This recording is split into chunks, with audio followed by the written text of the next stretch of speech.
ফরৌনকে বলল, ইসরায়েলীয়দের ঈশ্বর বলেছেন তার সন্তানদের মুক্ত করো, নতুবা তোমার ওপর ভয়ঙ্কর বিপদ আসবে। কিন্তু ফরৌন সে কথা শুনল না। তাই ঈশ্বর মিশরের সমস্ত জলকে রক্তে পরিণত করলেন। কেউ সেই জল পান করতে পারল না। তারপর তিনি মিশরীয়দের বাড়িগুলিকে ব্যাঙে ভরিয়ে দিলেন। চারিদিকে ব্যাঙে ভরে গেল। তবুও ফরৌন কিছুই শুনল না।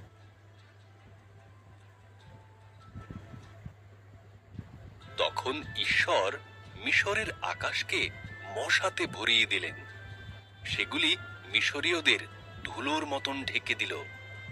তারপর ঈশ্বর সারা মিশরকে মাছি দিয়ে ভরে দেন। তবুও ফরৌন কোনো কথা শুনল না।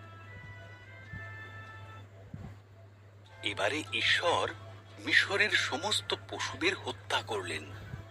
ঘোড়া, গাধা, উট, ভেড়া, গরু ও ছাগল সব পশু মারা গেল।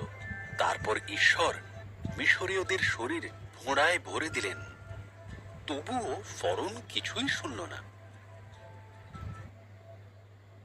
ঈশ্বর শিলাবৃষ্টি ঘটালেন।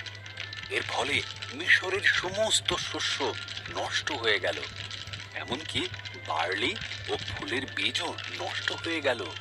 এরপর তিনি পঙ্গপালের দল পাঠালেন, যা সমস্ত ফল খেয়ে ফেলল। তবুও ফরৌন কোনো কথা শুনল না। এবার ঈশ্বর সারা মিশরকে অন্ধকারে ঢেকে দিলেন। তবু ফরৌন কোনো কথা শুনল না। ঈশ্বর বললেন, আমি মিশরের সমস্ত প্রথম সন্তান ও পশুদের প্রথম সন্তানদের মেরে ফেলব।